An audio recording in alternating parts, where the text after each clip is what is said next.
Ang puno ng balete.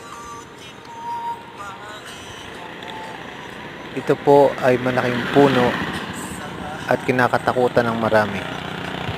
Subalit alam nyo ba na maraming gamot ang balat nito. Ang balat po nito ay lunas sa sakit ng ulo at sa liver disease. Ilaga lang po at pakuluan ng 15 minutes saka inumin. Lunas din po ito sa sugat. Gawin pong panlangga sa sugat gaya ng ginagawa sa dahon ng bayabas.